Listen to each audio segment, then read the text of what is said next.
I am Mamadou Gajaga and this is QTV News coming to you live from our studios along Caraba Avenue. Thank you for joining us. First, here are the main local and sports news headlines. There has been a dramatic turn of events in the Gambia's presidential race as Dr. Ismaila Ceesay of the Citizens Alliance, one of the candidates disqualified by the Electoral Commission, wins the case against his disqualification and is cleared to run. The NPP-led Grand Coalition today, Tuesday, resumed its election campaign tour in the Fonyi West Coast region. The Office of the National Security and the Ministry of Interior and partners on Monday organized a Peace and Election Forum for grassroots communities. A 5-day training course for journalists on the role of the media in peace building and conflict prevention in elections was organized on Monday by the Point newspaper and partners. And in sports news, history was made in Cairo over the weekend as South Africa's Mamelodi Sundowns triumph over Ghana's Hotspur Ladies to be crowned champions of the African Women's Club Football Competition. Those were the main news headlines, and now the news in detail.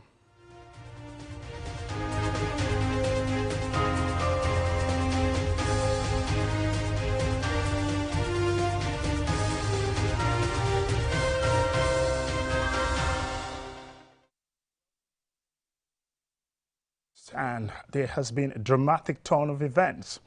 Dr. Ismaila Ceesay of the Citizens Alliance, candidate of the Citizens Alliance, today won the High Court petition against the decision to disqualify him from the presidential race. The court ruled the IEC has erred in its decision to rule him out of the contest. Here is an excerpt, and we will bring you a fuller report in our 10 o'clock news. In the final analysis, I hereby grant the following relief. 1. It is declared that the respondent failed, the IEC failed to comply with the provisions and spirit of the Elections Act, CAR 301, laws of the Gambia in the procedure it adopted in the rejection of the nomination of the first applicant as presidential candidate or the second applicant in the 2021 presidential election of the Republic of the Gambia scheduled for the 4th day of December 2021. 2. It is also hereby declared that the rejection of the first applicant's nomination as the presidential candidate of the second applicant in the circumstance null, void, and of no effect for being in violation of the provisions and spirit of the Elections Act, and therefore tantamount to a denial of the first applicant's constitutional right to contest the 2021 presidential election, as guaranteed under Section 26 of the 1997 Constitution. It is ordered that the applicants are entitled to submit an additional list of names and signatures of registered voters for the Banjo administrative area, having regard to the fact that the first applicant only had notice of the rejection of his nomination, contrary to the spirit of Section 47(3) of the Elections Act, which invariably amounts to a denial of his right to deliver a fresh nomination paper and or cure any defect in his nomination form, which is in consonance with all known rules of fairness, equity, natural justice, as envisaged in Section 43(7) of the Elections Act. Well, I'm relieved. We had always had trust in the process. That is why when the nomination was rejected, we urged our supporters to be calm, that we go to the courts. We had just trust in the justice system. We know that since New Gambia came into being, the only positive is the judiciary. And today, in this landmark ruling, it has showed that it is truly an independent institution. Well, we'll have to do a comprehensive assessment of the situation by consulting our base, by consulting our structures at the constituency level, at the ward level, to see whether there is time, to see whether we can go for elections. I cannot decide that now. There will be an emergency meeting immediately after that with our people from the regions to make a comprehensive assessment as to whether we should really. What we wanted was, this is not about this election, it's about justice. It's about preventing somebody in the future to become a victim of such malpractice and such blatant disregard for the rule of law. And those were some excerpts there, but the fuller report will come as we earlier on announced in our 10 o'clock bulletin. The NPP-led Grand Coalition today, Tuesday, resumes its election campaign tour in the Fonyi West Coast region. And our reporter Aliou Ceesay has been following the team, and this is his report.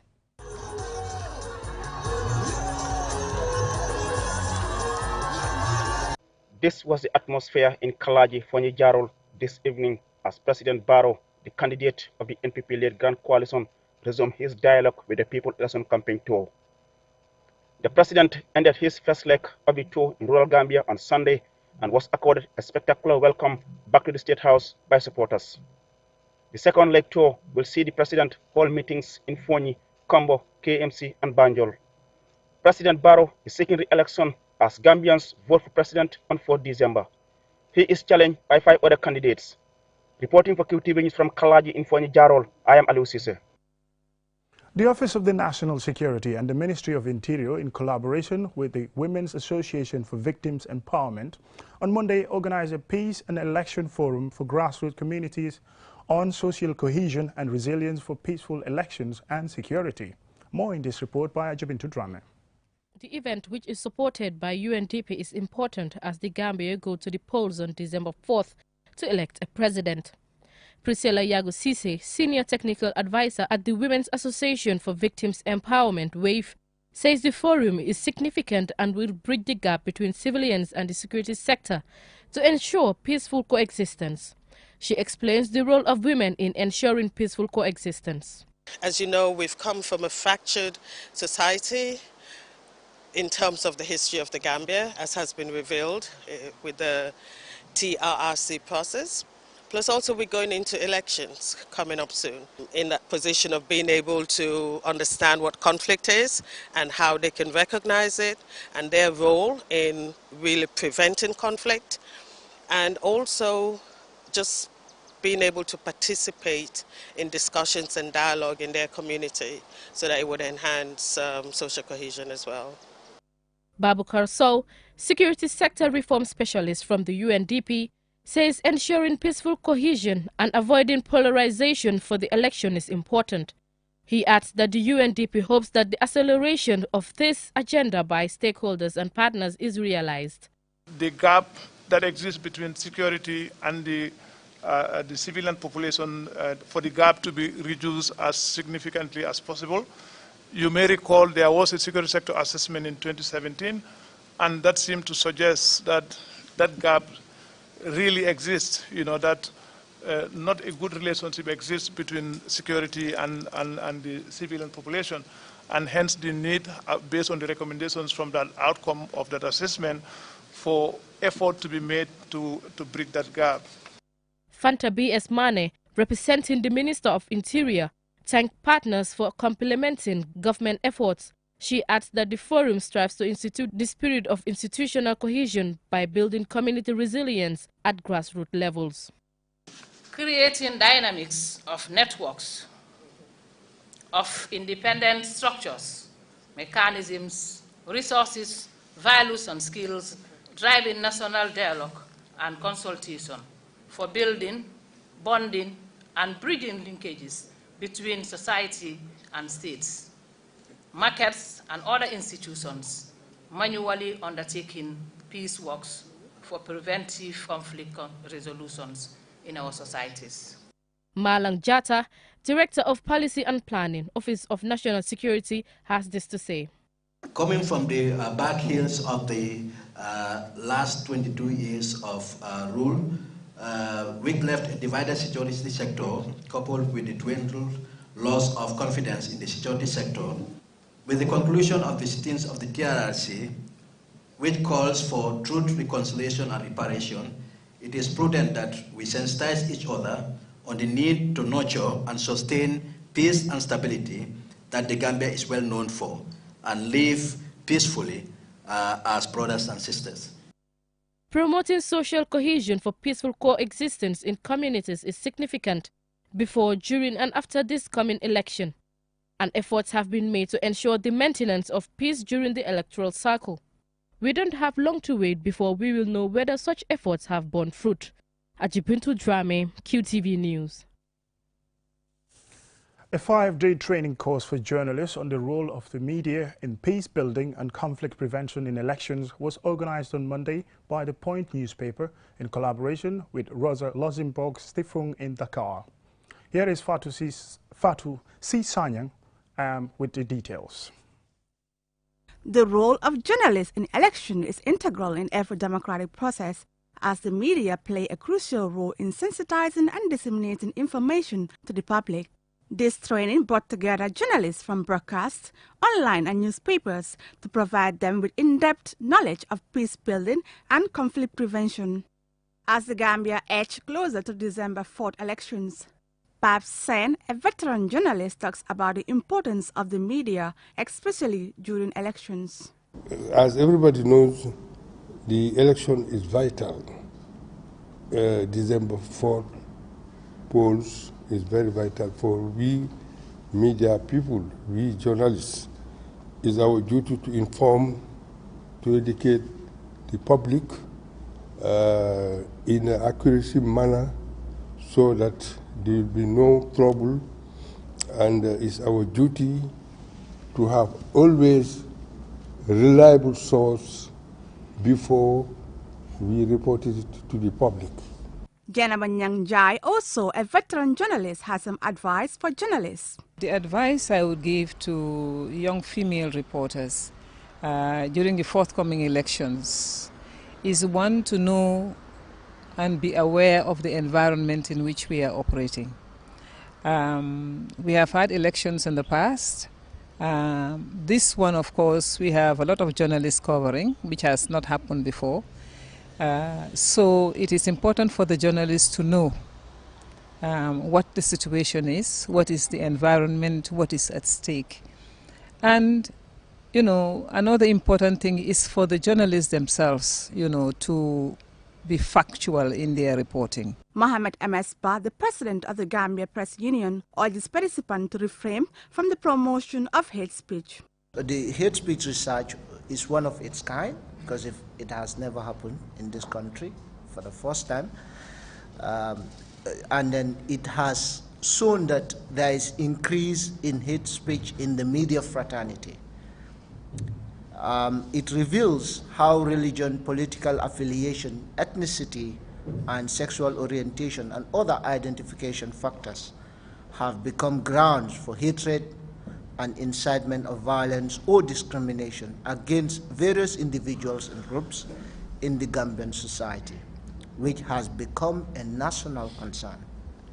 Amadou Kante, a participant from iAfrica TV, encourages fellow journalists to promote peace while disseminating information.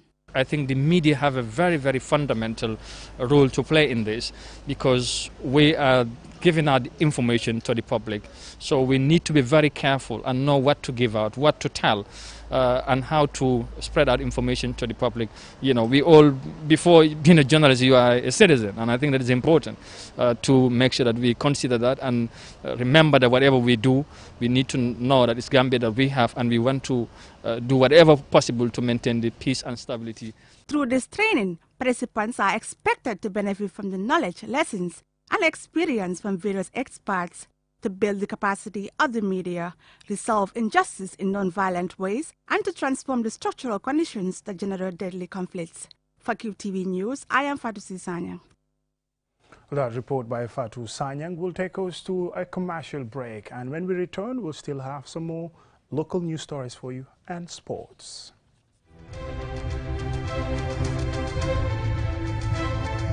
You've got big decisions to make.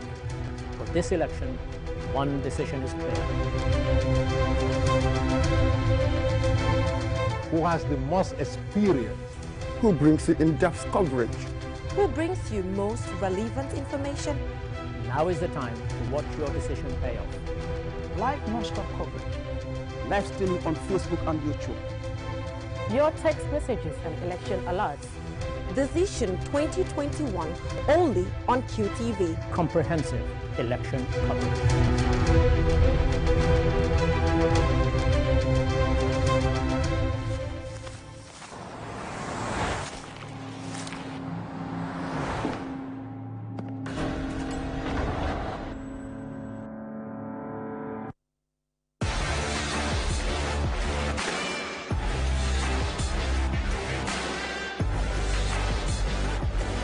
Begin your SUV life. S-Pass Motors, the new authorized dealer for Kia. Visit us today or call us on 2222. 353 2222.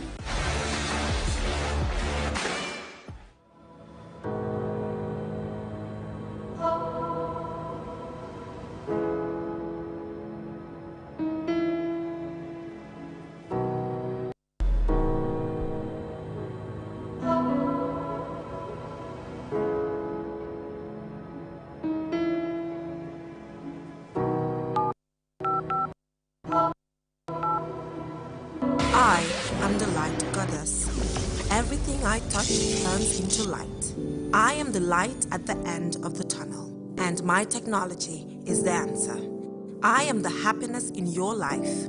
I keep you connected, and I am Q-Power. I am Q-Cell. I am Senior Boss. We innovate, others follow. Call 111 for more information.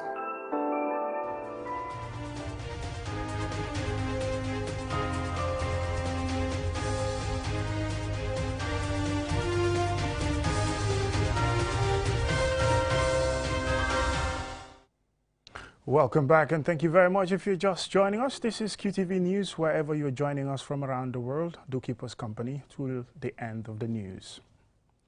The Food Safety and Quality Authority, in collaboration with the Food and Agriculture Organization and the World Health Organization, on Tuesday conducted a validation of the draft procedural manual of the National Codex Committee of the Gambia. Abibatu Sise has the details. The National Codex Committee of the Gambia serves as a technical advisory body to the government on food safety and quality and is responsible for all Codex activities in the Gambia.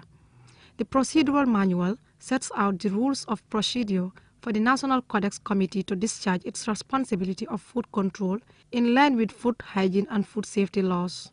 The Director General of the Food Safety and Quality Authority, Momodu Ba, says the National Codex Manual will play an important role in food security and safety, health of consumers, and sets out guiding practices in the food trade. We had to develop what we call the procedural manual, because people come and people go, but institutions stay. So, and we want functionality, we want continuity. So it's important to develop this procedural manual so that, and of course, all the critical stakeholders would be looking at it and critique it and look at the things that we think we should add or we should remove or we should amend, and eventually we have a document that is driven by the stakeholders. On behalf of the FAO country representative, Faimane highlights the importance of food safety, adding that unsafe food creates diseases and malnutrition. The National Codex Committee, he says, will guide and ensure food safety.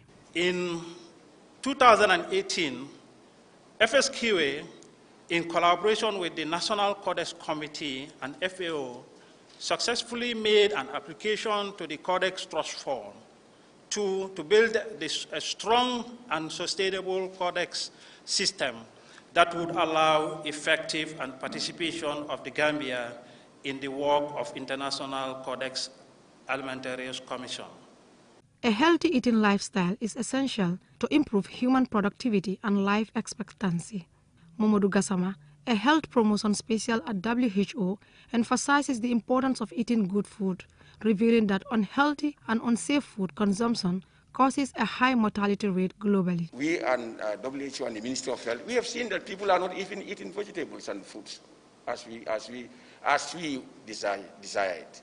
And food, low income, low intake of food and vegetables alone is costing more than 2 million lives. 2 million lives are lost every year because people are not eating the quantity that they need in terms of fruits and vegetables. So less consumption of that. But again, a lot of people are also getting bigger and heavier. This is what you call obesity and overweight. And that also is waiting for us. Nearly 2.6 million people die as a result of having an unhealthy weight. The National Codex Committee ensures the availability of food safety guidelines for industry and consumer protection and provides recommendations to the Food Safety and Quality Authority and to the government of the Gambia. For QTV News, I am Abibatu Sise. Well, that report from Abibatu Sise will take us to sports news.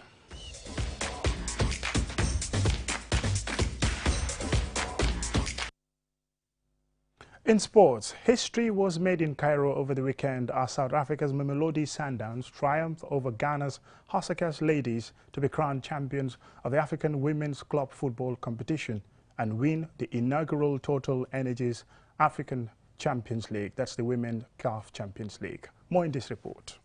Although the men's game in African football has had a Champions League or its equivalent since 1964, the women's version of the competition was only launched this year in an 8-team tournament in Egypt. "It's time, it's now" was the slogan chosen for the competition. After the preliminary skirmishes, Mamelodi Sundowns and Hasakas Ladies were the two teams that made it through to the final. As they lined up for official photos ahead of the kickoff, the ladies of Hasakas looked determined and the Sundowns ladies were relaxed and smiling. The two teams had taken contrasting paths to get to the final. Where Hasakas had been free-scoring, registering 10 goals in their 3 matches, Mamelodi Sundowns had 2 1-0 wins and a 0-0 draw in their semi-final, which they won 5-3 on penalties. Significantly, Mamelodi did not concede in regulation or extra time in any of their games. In contrast, Hasakas let in 4 over their 3 games.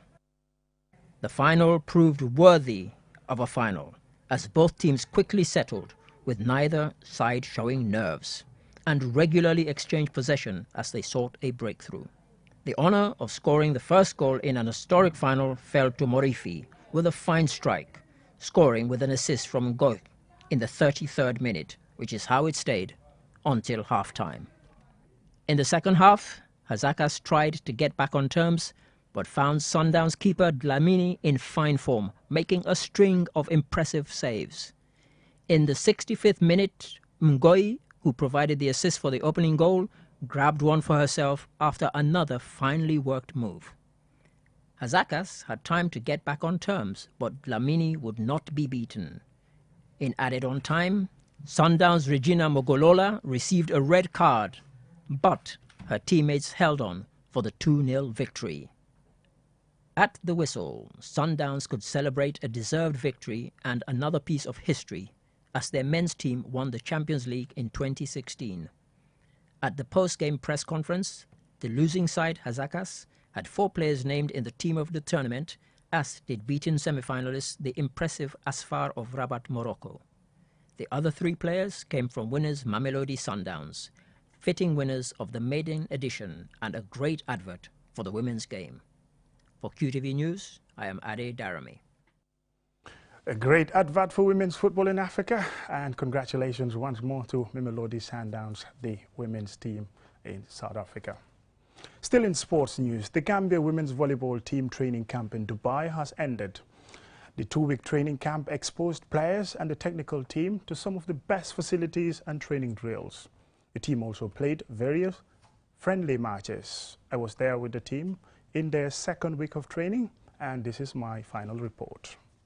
2 weeks of intense training and friendly games for these ladies have exceeded the expectations of the Gambia women's volleyball team players. They trained twice daily with a series of friendly games against local clubs. They described the trip as a success. Upon arrival at the Banjul International Airport, Padudu Sarr, the head of delegation, shared his thoughts about the training camp. Thanks to the Almighty through Tijan Jaite that facilitated this trip to be successful. I am saying a big thank you. Definitely, he have done extremely well. Tijan, we all know him from football. Why, since he was appointed as the sports ambassador, he doesn't see anywhere other than volleyball, and we are very happy about that. As part of the training camp, 13 players were selected, most of whom had never been exposed to high-level training in a high-quality indoor volleyball court. For the players, it was a lifetime experience and a first opportunity to prepare better for future competitions, both domestically and internationally. Here is Fatoumata S. Jame, captain of the team. The players, we have gained a lot of skills from our coaches. We have learned so much from our coaches, and looking at the test matches that we have had, it has also boosted up our level when it comes to the volleyball training. So it was a very great experience. We had to meet a lot of people. We had our training, which was very good. Our coaches were there to support us. So yes, it was a very good one for us. After the 2 weeks of training, Coach Lamin Elef Baji, head of the team's technical department, says the training camp has given the players an opportunity to perform better. He says he have great expectation of the players to perform better in their clubs. First of all, the exposure of these young players, experiencing playing with the top class players has put so much great confidence in them towards the game. And then it has put that feeling and that fun in them, and then which I believe has put up a great achievement on us. Gambia's sports ambassador Tijan Jaite, who facilitated the training camp with his partners, the General Authority of Sports of the United Arab Emirates, expressed satisfaction, saying he wants to see the country's athletes thriving in various sports. Training camp bi ni dina nekkal loo xam ne lu njëriñ bu mag la moo nekk pour future bi pour volleyball yi Gambia te team bi ni suma xalaat moo nekk pour ñu keep team bi as long as possible ba pare ñu am lot of exposure internationally. Host of the Gambian team, the United Arab Emirates General Authority of Sport, says they found it good to partner with the sports ambassador of the Gambia volleyball team and hoped their cooperation will bring greater good for both countries. Hassan Al-Ramshi spoke on behalf of the UAE General Authority of Sports. Having seen how the women's volleyball team has benefited, it is hoped other Gambian athletes will get similar opportunities. Mamudu Gajaga, QTV News. Well, I'm afraid we've completely run out of time, and that's it for QTV News. But don't forget to join us at 10 for another bulletin.